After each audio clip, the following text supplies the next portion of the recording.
Chapter 1. Nature and Planning of Indian Economy. India, today, is recognized as one of the crucial economies of the global system. However, the growth and evolution of the Indian economy has witnessed a series of ups and downs. The contemporary Indian economy has seen an almost transformation from the image that the Indian economy carried on the eve of independence. Thus, an insight into pre-independence economy is must to understand its evolution and other changes.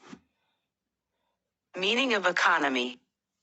Economy is a framework in which economic activities are carried out in the form of investment, production, and consumption, etc. The basic units of an economy are households and production units. Household provides factors of production to firms. Production is transformation of inputs into outputs. The modem economy is a complex system.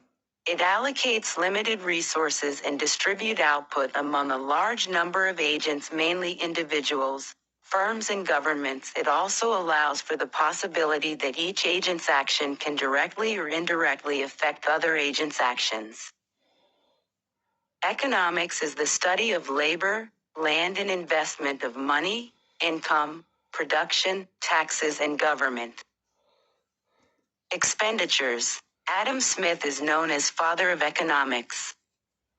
Branches of economics. The two branches of economics are as follows. 1. Macroeconomics. It studies the economy as a whole and its features like national income, employment, poverty, balance of payments and inflation. Microeconomics. It studies the economic activities at a micro level. It examines the economic behavior of individual units such as consumers, businessmen, households to understand how decisions are made in the face of scarcity and what effects they have.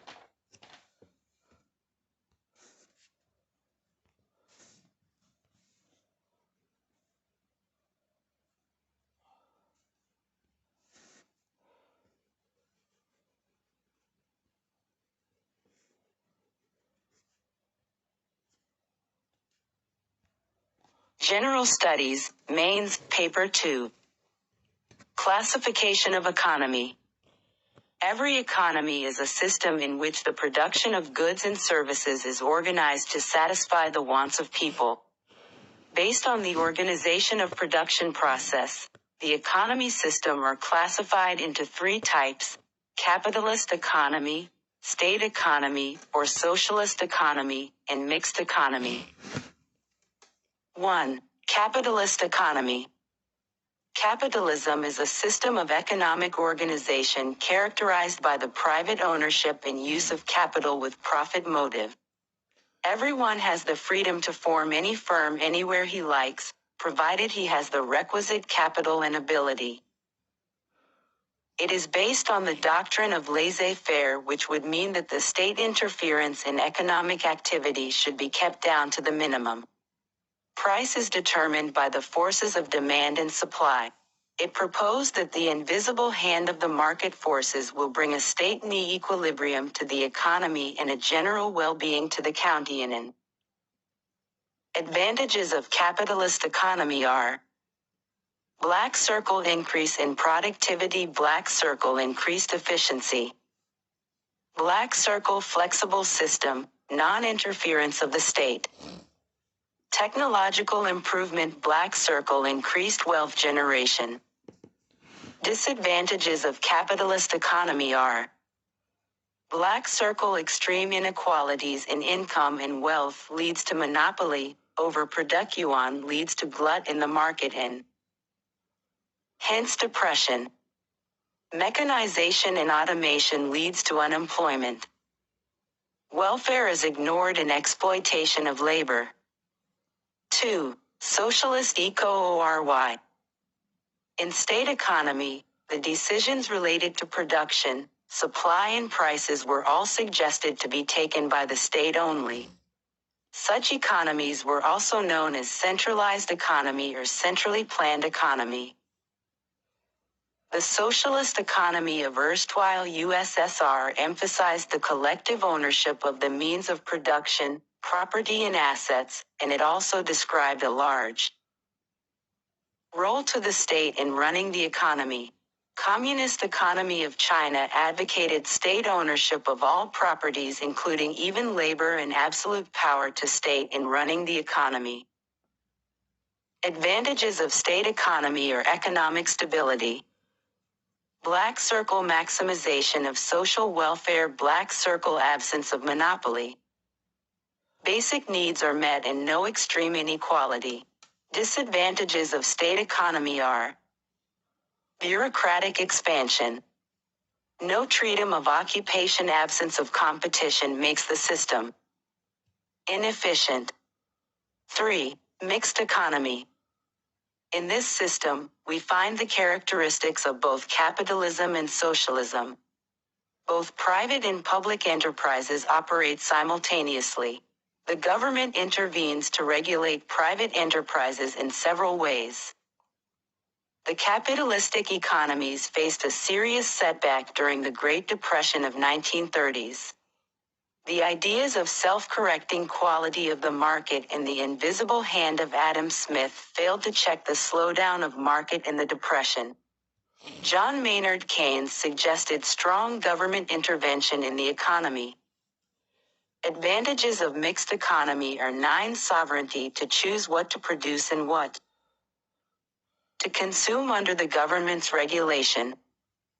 Less income inequality. Monopolies may be existing, but under close supervision of the government. Manages inflation rates, unemployment and income inequality in accordance with social objectives. It removes socially undesirable consequences of private production, e.g., pollution control, regional imbalances, poverty, etc. Disadvantages of mixed economy are heavy taxes reduce incentives to work hard. Less efficient than private sector. Black circle excessive control over business activity can add costs.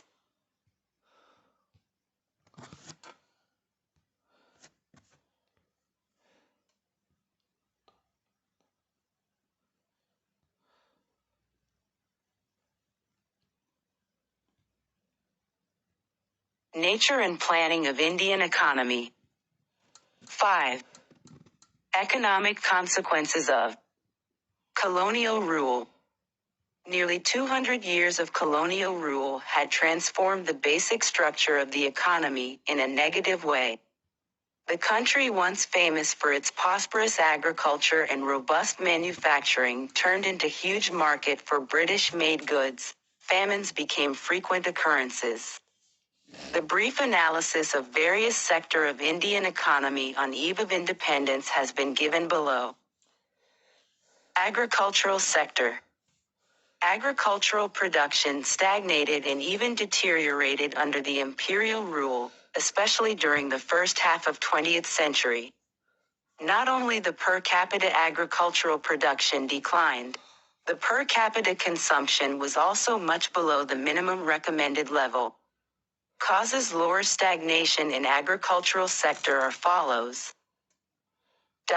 The new land tenure system that was introduced by British rule created 3 forms of land revenue systems, i.e. Zamindari, Mahalwari and Ryotwari system.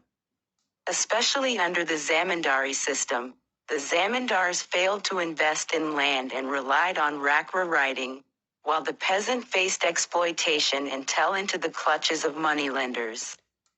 The high land revenue ate into peasants' surplus and even his subsistence, and there was no encouragement for peasant to increase production. The British rulers did not invest much to increase irrigation facilities and technological upgradation in India. British rulers initiated commercialization of agriculture in which they encouraged the production of cash crops. Black circle. It transformed the basic cropping structure of the Indian agriculture. Cash crops such as cotton, indigo were given more preference than food crops. As a result, famine became frequent occurrences. The partition of the country also adversely affected India's agricultural production. It created a serious problem of shortage of raw material for jute mills of Calcutta and textile mills of Bombay and Ahmedabad. Also, rich food-producing areas of the West Punjab and Sindh went to Pakistan, which created food crises in India. There was hardly any investment in modernization and mechanization of agriculture. An adverse factor was the increase in subdivision of landholdings into smaller sizes. Despite majority of our population being employed in agriculture sector, we had to import food grains to meet our own needs. Industrial sector. Due to discriminatory policies towards India, the industrial sector was not able to develop a sound industrial base under the colonial rule. Even as the country's famous handicraft industries declined, no modern industrial base was allowed to proliferate due to one-sided free trade policies by government. The primary motive of the colonial government behind this policy of systematically deindustrializing India was twofold, which are as follows. To get raw material from India at cheaper rate and thus to reduce India into a mere exporter of raw material to the British industries. To sell British manufactured goods in India at higher prices. Decline of the handicraft industries further adversely affected the prevailing economic scenario in the following ways. Created large-scale unemployment in the country. Unemployed craftsmen migrated from cities to villages, which increased the burden of population on villages and agriculture. Consumer demand in the Indian market could not be met by the supply of locally made goods. This encouraged the imports of goods made in Britain. Characteristics of industrial sector on the eve of independence are the growth rate of the industrial sector and its contribution towards the GDP was very low. There was hardly any capital goods industry to help promote further industrialization in India. There was very limited area of operation for the public sector. Public sectors in those days remained confined to railways, power generation, communication, ports and some other departmental undertaking. An almost absence of infrastructure sector, like power, transport and communication in India.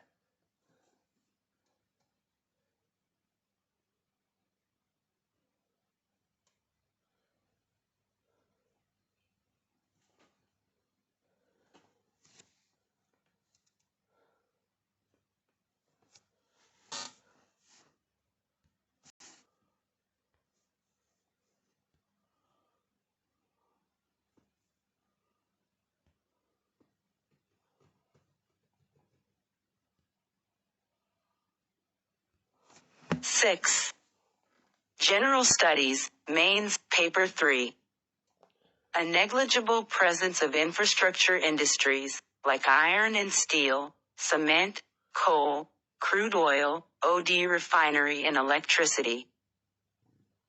Black circle: lack of investable capital with both the government and the private sector. An absence of required technology to support industrialization. There was also no research and development, R&D, in India. Lack of skilled and literate manpower. Absence of the market for the industrial goods. First modern industry. First modern industry that came in India was textile industry. In credit for beginning of iron and steel industries in India during the British rule goes to Janice Neti Tata. Taylor Rarang Stool Company, known as Tisco, was incorporated in August 1907 and established its first plant in Jamshedpur. The plant started producing iron in 1912. Infrastructure sector. Infrastructure development is essential for any industrial development. It helps in achieving competitiveness and reduce production costs. Under the colonial regime, basic infrastructure such as railways, ports, water transport, posts and telegraphs did develop. However, the real motive behind this development was not to provide basic amenities to the people but to subserve various colonial interests. Roads constructed in India prior to the advent of the British rule were not fit for modern transport.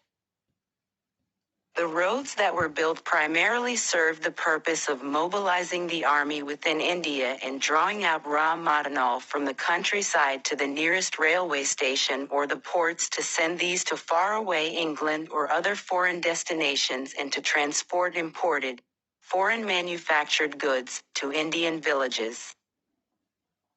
The British rulers introduced railways in 1850 and Indian Railways began operations in 1853 with following features. It provided cheap and rapid transport system especially for distant travel. It created new investment opportunities for British capitalists. They were investments, ensured hefty returns for their. It helped in controlling famines, though not in large scale. It promoted foreign trade but benefited British more than Indians. It encouraged the process of industrialization. Despite construction of railways, the backyard industries such as iron, locomotives etc. did not develop as this was imported from England. Along with the development of roads and railways, the colonial dispensation also took measures for developing the inland water trade in sea lanes. However, these measures were far from satisfactory. The introduction of the electric telegraph in India similarly served the purpose of maintaining law and order. The postal services, on the other hand, despite serving a useful public purpose, remained all inadequate. Till the late 1930s, foreign capital dominated the industrial and financial fields and controlled the foreign trade network as also the part of internal trade that fed into exports. British firms dominated the coal mining, jute industry, shipping, banking and insurance and tea and coffee plantations. In this context, it is worth noticing that foreign investment rarely marked a transfer, to India, of capital from abroad. It was far less than the unilateral transfer of capital or the drain from India. Development of Indian economy. Before independence. Some major developments in 1930s and 1940s imparted strength and provided a base for post-independence economic development. Some of these developments are given below. These included a small but independent industrial base and the rise of substantial indigenous industrial capitalist class. This class rose despite discriminatory policies of British government. There also occurred a certain diversification and sophistication in industrial production which made India, more or less, self-sufficient in major consumer goods requirements. The industrial development in the post-1918 period was increasingly getting oriented towards the internal market on the basis of indigenous raw material.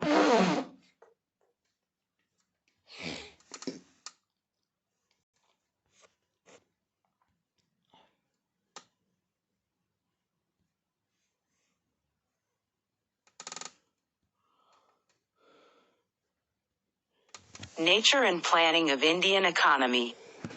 7. The link between the indigenous industry and agriculture became stronger and saw an increase in internal trade with gradual decline in the volume of international trade.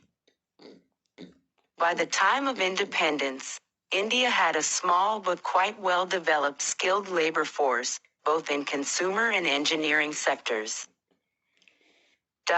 Another area of economic strength was that India was no longer a debtor country. In the background economy today, of 2 world wars and the Great Depression, investment under Indian control grew considerably faster than European investment. Even though multinational companies made their entry into India after 1918, the growth of foreign capital was far slower than that of Indian capital. The overwhelming proportion of new investment was on account of Indian capital, rather than foreign capital. Thus, at independence, an indigenous entrepreneurial class was readily available with adequate capital base which could chalk out the developmental plan and make India a prosperous nation. India is endowed with rich natural resources, fertile land, good iron ore, coal deposits and other minerals. With advent of Second World War, the demand for goods increased in the Western world. So, Indian industrial sector was a major beneficiary in the process. Choice of economic system for India. The choice of economic system for India are as follows. In the era of post-independence, Indian policymakers were faced with numerous challenges. One of the important challenges was the nature of economy, capitalist, socialist, mixed, that Indian economy was going to adopt. Colonial experience which was exploitative and with exposure to well-planned economic model of Soviet Union made the choice easier for Indian policymakers. So our domestic policy tilted towards protectionism, emphasis on import substitution and central planning. Black Circle. A large number of government-run public sector enterprises were set up to meet various developmental goals. Private sector was accorded limited role with variety of regulations. So our economic model was mixed economy with slight tilt towards socialism. By late 1990s, the world saw a sea change and most of the countries embraced the mixed economic model, to such an extent that it is hard to find a true capitalist or socialist. India adopted LPG reforms, i.e. liberalization, privatization and globalization in early 90s, which accorded considerable role to the private sector and investments in India. Economic planning. Planned economy is one in which the state at least partially owns and directs the economy. In this economic system, investment and production decisions are embodied in a plan formulated by a central public authority. The state decides the priorities and objectives for the economy for long and short term. Types of economic planning. Based on the approach and nature of the planning methods, the models of economic planning can be classified as follows. Imperative planning. This kind of planning was followed by the command economics. Such planning model sets very specific goals for each sector of the economy. It is also known as directive or target planning. Under socialist systems, like USSR, all economic decisions were centralized in the hands of the state. Features of such planning model are as follows. Black Circle. Quantitative targets of growth and development. Black Circle. State control of resources. Negligible role of market, no independent price mechanism. Black Circle. No, negligible private participation in the economy. Such economies were also known as centrally planned economy, e.g. USSR, China, Poland, Hungary, Austria and Romania.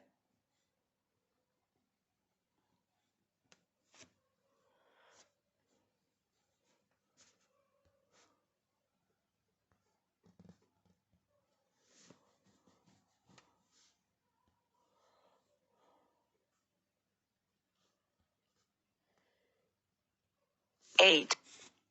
General studies. History of economic planning in India. The first blueprint of Indian planning was given by Sir Mains, Paper 3. Indicative planning.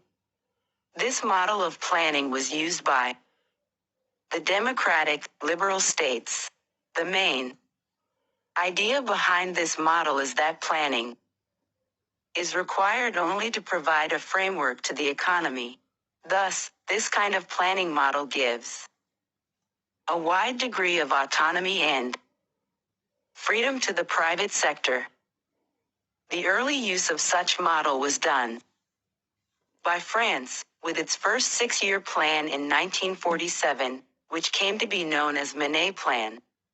Indicative planning is also called basic structure planning, as the government selects a few sectors, industries, at the core of development, for which planning is necessary. Normative planning. This type of planning gives less emphasis upon the social and institutional dimensions of the society here. Planner merely search for the best possible results in relation to the established goals, giving less importance to the issues like caste, creed, region, language, etc. Thus, this is not a very popular model of economic planning among the modern states. Systems planning. This model gives due importance to the socio-institutional factors. It is planning from social technical point of view, but only suitable for a country which has lesser degree of social diversity. The Economic Survey 2012-13 advocated a need for the systems approach of planning in India, as there is a need to connect the policies with the customs and traditions of the people, to enhance their acceptability. M. Vishweshvaraya, his idea of state planning emphasized on industrialization, as he proposed a shift from agriculture to industries and targeted to double the national income in 1 decade. Congress under presidentship of Subhash Bose constituted the National Planning Committee in 1938 with Jawaharlal Nehru as its head. The committee favored in the direction of rapid industrialization. Bombay Plan was proposed in 1944-45 by leading Indian capitalists like Purushottamdas Thakkerdas, J.R.D. Tata and G.D. Birla. This plan also argued that economy could not grow without government intervention and regulation. In 1944, Shriman Narayan Agarwal proposed Gandhian Plan, which proposed decentralized economic structure for India with self-contained villages. The People Plan, 1945, under M.N. Roy stressed on employment generation and labor welfare. In 1950, Sarvodaya Plan was prepared by Jayaprakash Narayan. Similar to Gandhian Plan, he also put emphasis on cottage industries, agriculture and principle of social justice. Goals of economic planning. Economic planning in India relied on achieving the following: 4 long-term, interdependent and synergized goals. 1. Economic growth and development. Unlike growth, which is purely quantitative in its focus, economic development is both qualitative and quantitative. From the planner's perspective, economic development happens due to the sustained, concerted actions of policymakers and communities that promote the standard of living and economic health of a specific area. The scope of economic development for Indian planners therefore included all the processes and policies by which a nation advances economically, politically and socially. 2. Modernization. It is associated with improvement in technology and process of production. It is driven by transfer of technology, indigenization, innovation and research and development. A modernized economy generated more value than a backward economy. Modernization brings with it a host of political and social changes. A modernized economy can be expected to be more efficient in utilization of its resources.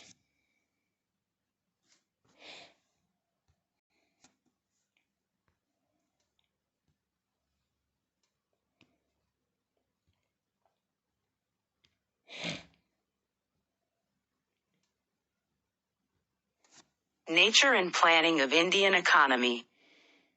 9. 3. Self-reliance.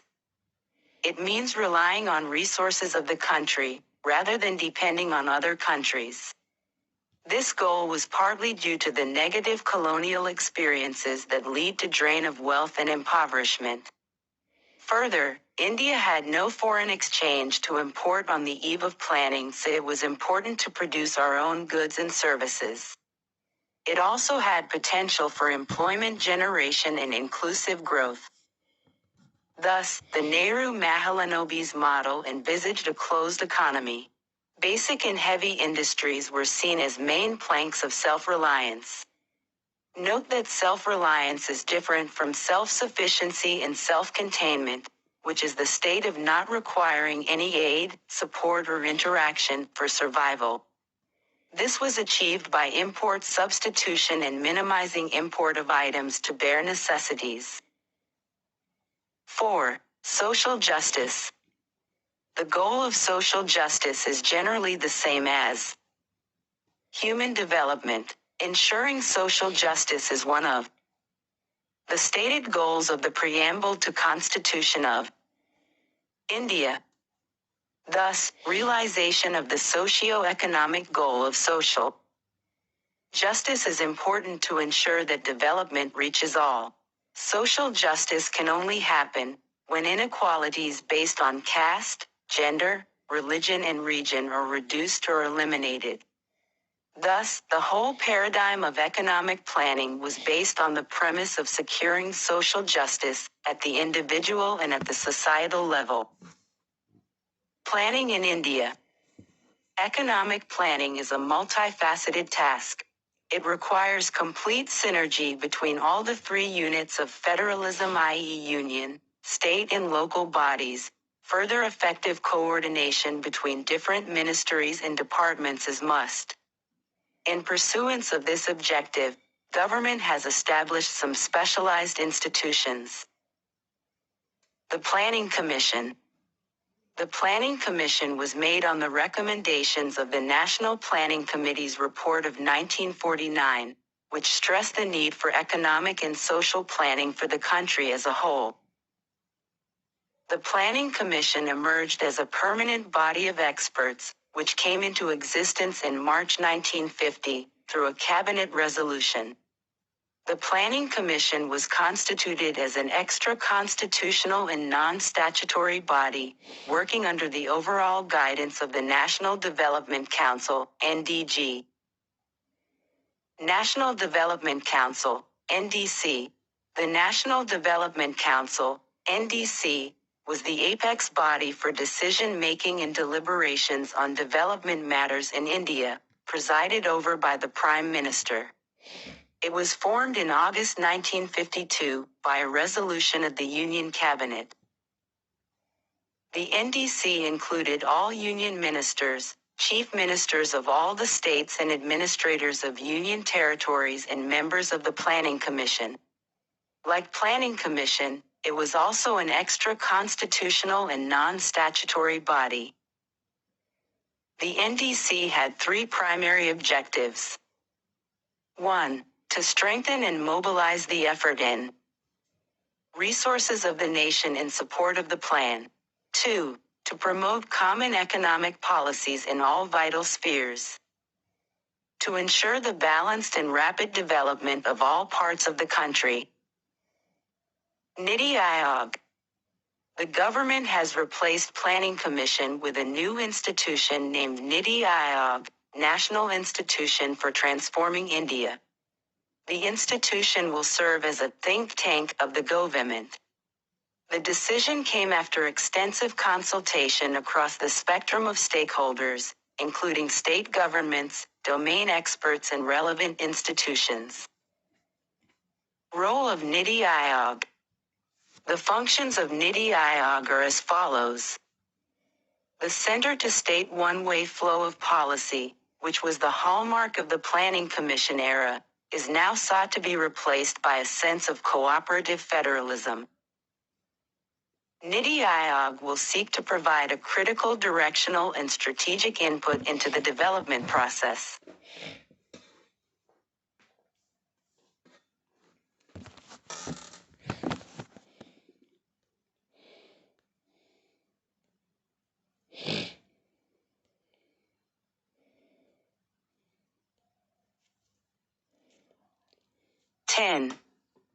General Studies, Mains, Paper 2. The NITI Aayog will also seek to put an end to slow and tardy implementation of policy by fostering better inter-ministry coordination and better center-state coordination. It will help to evolve a shared vision of national development priorities and foster cooperative federalism.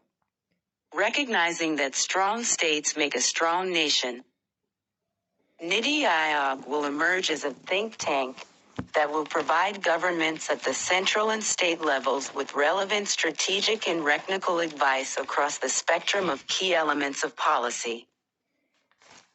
The NITI Aayog will develop mechanisms to formulate credible plans at the local level and aggregate these progressively at higher levels of governance. It will ensure special attention to the sections of society that may be at risk of not benefiting adequately from economic progress.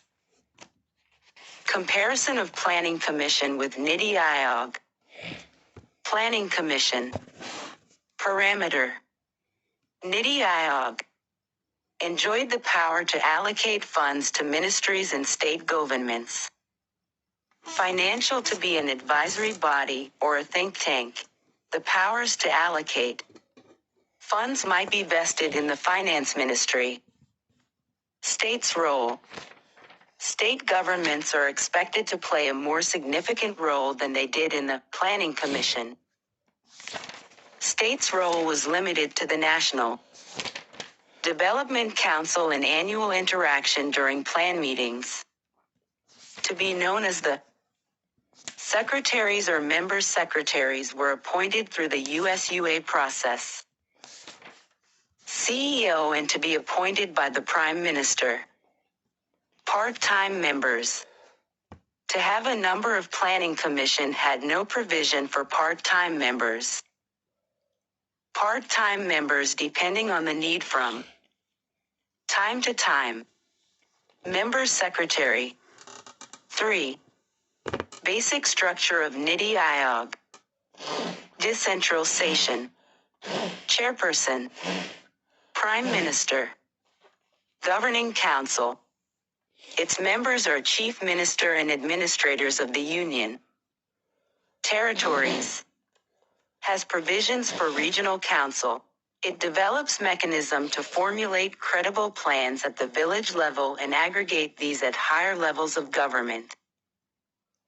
Planning Commission. HAC favored top-down planning. It also did not have any provision for regional planning. Special invitees. Experts, specialists and practitioners with domain knowledge, nominated by Primo Minister. N. Vice Chairperson. Appointed by the Prime Minister. Full-time members. Their number is 5. Part-time members. 2 ex officio members and university teacher. 5-year plans. 5-year plans are centralized and integrated national economic programs. Joseph Stalin implemented the first 5-year plan in the Soviet Union in the late 1920s. Most communist states and several capitalist countries subsequently have adopted them. China and India both continue to use 5-year plans, although China renamed its 11th 5-year plan, from 2006 to 2010, a guideline, Guihua, rather than a plan, Jiwa, to signify the central government's more hands-off approach to development. 411. 19. A. Ex officio members. 4 central ministers. And CEO. Secretary-level officer from center, who will be appointed for a fixed term. 5th. 19. Mo.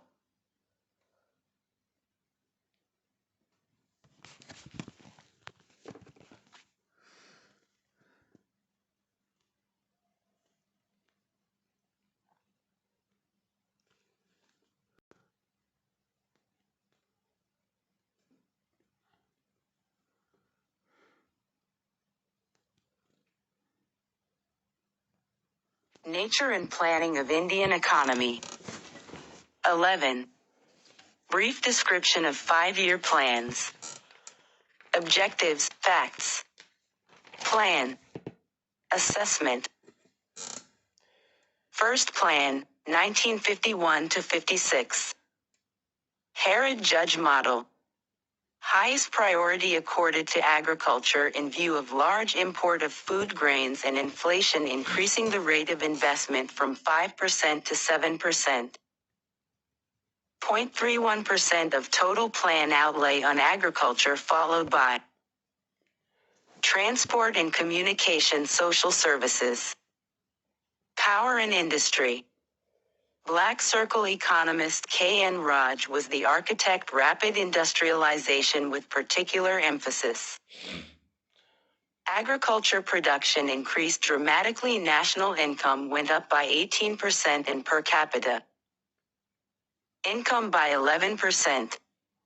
Black Circle targeted growth rate was 2.1% and first plan achieved 3.6%. Price level was stable. Second plan, Mahalanobis model, 1956 to 61. On the development of basic and heavy industry, also called Nehru Mahalanobis plan, to promote a socialistic pattern of society as envisaged at Avadai Summit of Indian National Congress in 1955. To increase national income by 25% expansion of employment and reduction of inequality, to increase the rate of investment from 7% to 11% of GDP. Moderate Y successful, targeted growth rate was 4.5% but achieved 4.21%. Durgapur, UK, Bhilai, USSR, and Rourkela, West Germany, steel plants set up with foreign helo. Atomic Energy Commission came into being and TIFR was set up. Inflation and low agricultural production in response to Suez Crisis. Third plan, 1961 to 66, Gajal Yojana. Indian economy entered takeoff stago, W.W. Rostow. Self-reliant and self-generating e-career was the goal priority to agriculture and development of basic industries tried to buy Anco industry and agriculture to increase the national income by 30% and per capita income by 7%. Arelure because of Lamine, 1960 to 66. Indochina, 1962, and Indo-Pakistan, 1965, conflict diverted the resources from development. 10. Defense. Targeted growth 5.6%, achieved growth 2.72%. The situation created by Indo-Pakistan conflict. 1965, 2 successive years of severe drought, devaluation of currency by 57%, general rise in prices and provision of resources for plan delayed.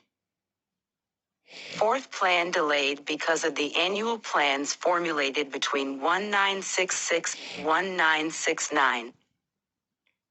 Annual plan due to the unfortunate failure of the third PLAR. The production in various sectors of the economy became stagnant in 1966. The government of India declared the devaluation of rupee, with a view to increase the exports of the country. So the fourth plan was postponed and 3 annual plans were implemented. Some of the economists called this period, 1966 to 1969, as Plan Holiday. Fourth plan, 1969 to 74, Ashok Rudra. Man model. Objective was growth with stability and progressive achievement of self-reliance. Laid special emphasis on improving the condition of underprivileged and weaker sectors. Food security was also one of its main goals. Garibi Hataw slogan coined during Fourth Plan in 1971 elections. First 2 years of the plan were successful with record food grain production on account of green revolution. Adoption of import substitution policy and export promotion policy widened the industrial base. Targeted growth 5.7%. However, achieved growth was 3.3%. Black circled the plan was failure on account of runaway inflation. Due to 1972 oil crisis or supply shock, huge influx of refugees from Bangladesh dating post-1972 Indo-Pak War. Fifth Plan, 1974-79, Input-Output Model. Original approach to plan prepared by C. Subramaniam, who proposed economic growth along with direct attack on poverty. Black circle, however, final draft prepared by D.P. Dar with objectives of removal of poverty, Garibi Hataw, and attainment of self-reliance. To step up domestic rate of saving. Introduction of minimum needs program. Targeted growth 4.4% and achieved growth 4.8%. Fifth Plan cost calculations, based on 1971-72 prices. Proved to be wrong. Fifth Plan terminated 1 year before the plan period, in March 1978. Brought to the fore problem associated with coalition government making a mockery of formulation of 5-year plan.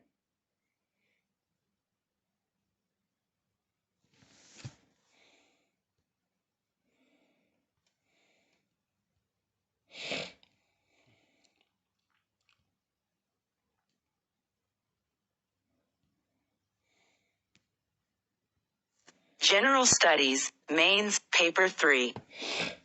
12. 4. Indian economy made an all-round progress and most of the targets fixed by the plan were achieved. Assessment. Plan. Objectives, facts. Rolling plan. Gunnar Myrdal was brought out by Janata Party government under Morarji Desai in 1978. The focus of the plan was enlargement of the employment potential in agriculture and allied activities to raise the income of the lowest income classes through minimum needs program. Annual plan period was 1979-80. Sixth Plan. Removal of poverty through strengthening of infrastructure for both agriculture and industry. 1980-85. Developed input-output model. The emphasis was laid on greater management efficiency and monitoring of various schemes.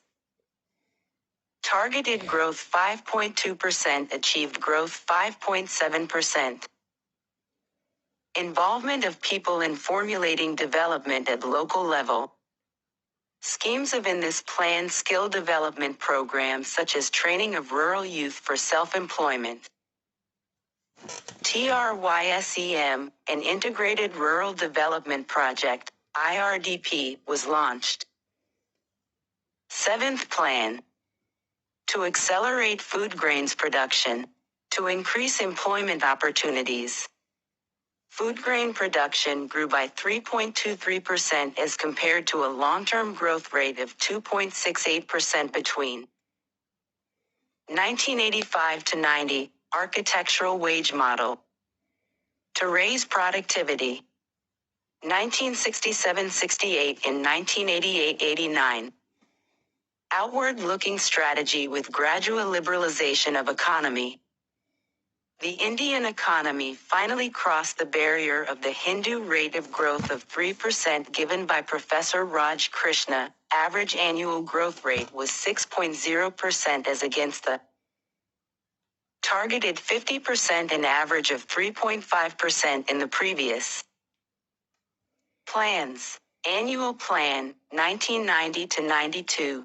The eighth plan could not take off due to fast-changing political situations at the Centro. Therefore, in 1990-1991 and 1991-1992, 2 annual plans were formulated.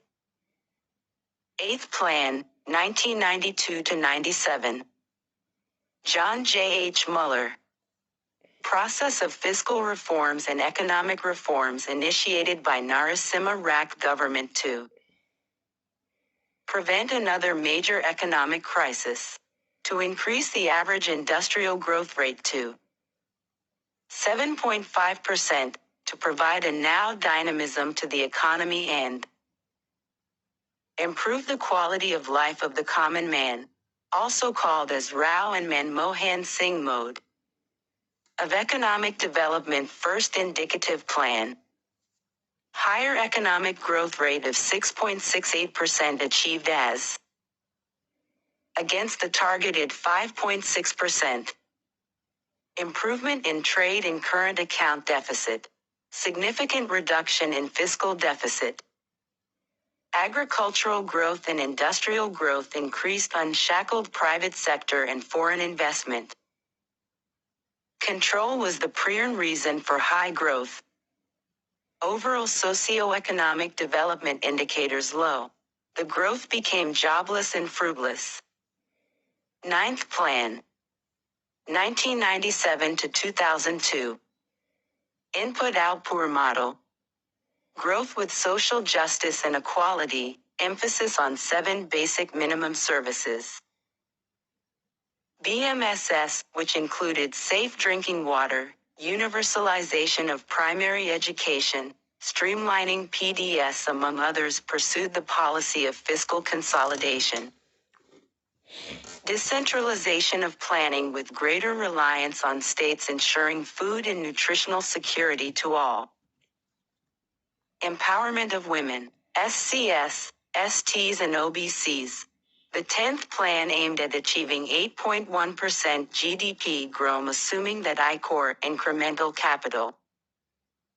Global economic slowdown and other factors led to revision of targeted growth rate from 7% to 6.5%, which was right achieved.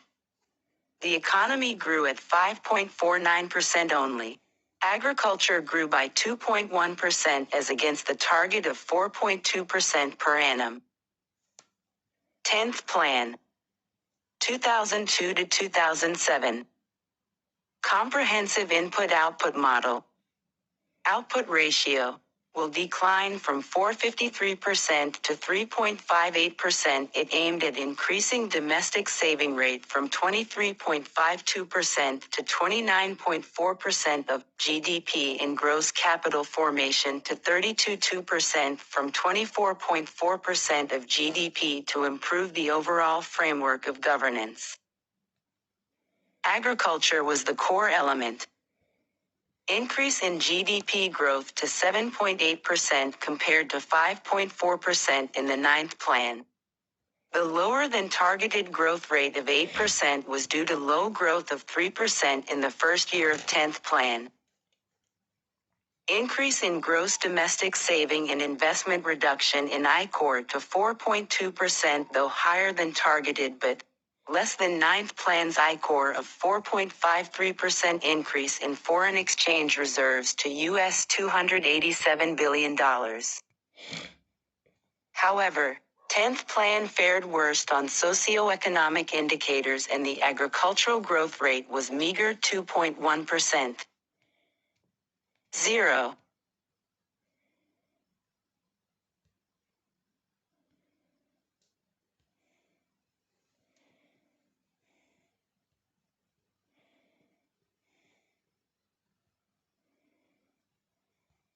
Nature and planning of Indian economy.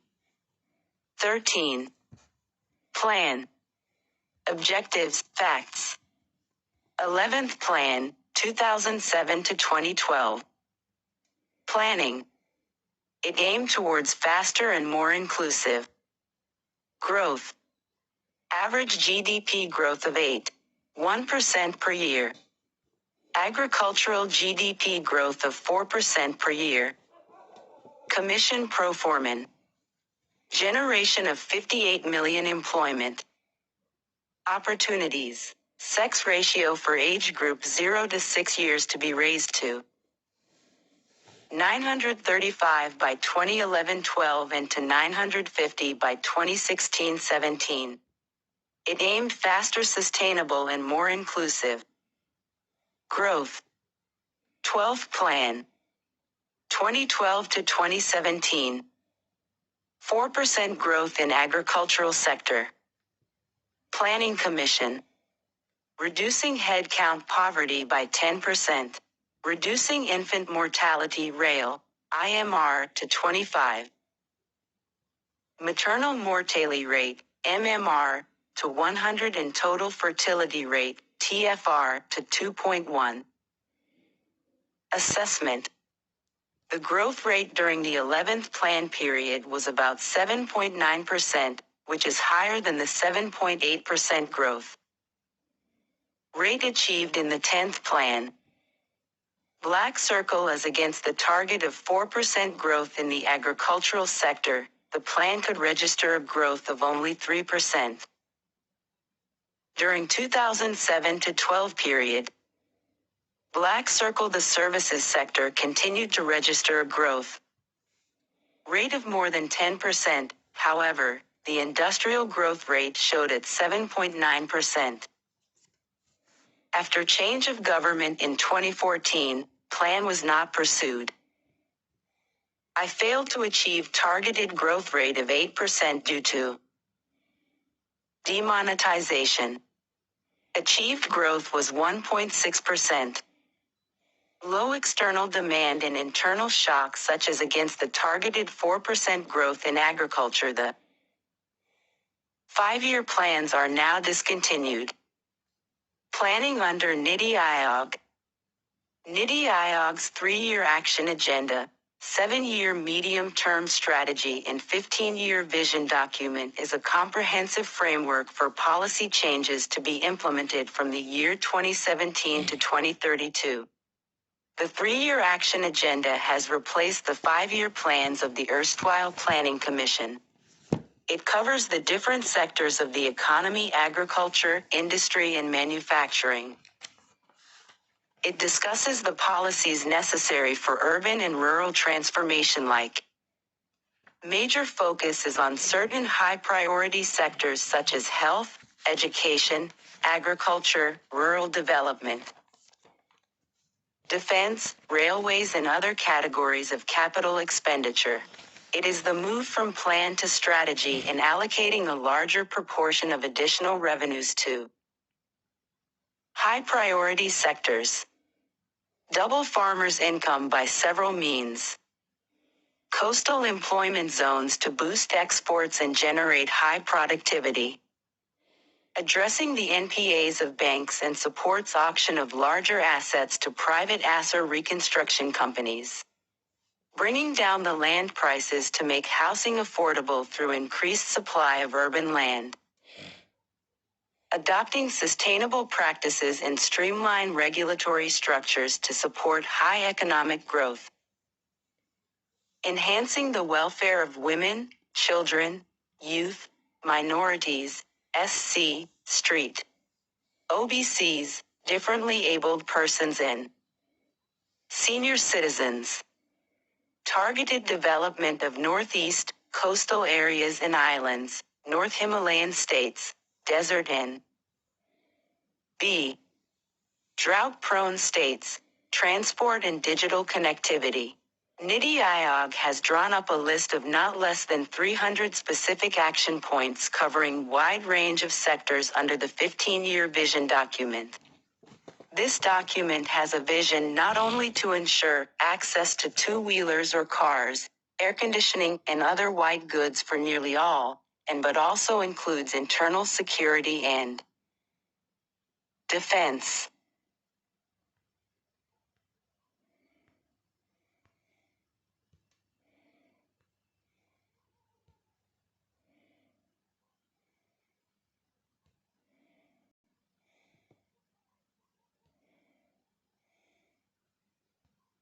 (14) General Studies, Mains, Paper 3. In 15 years, India aims to Increase the Indian GDP to 3 times in addition to 3 times increase in per capita income. With GST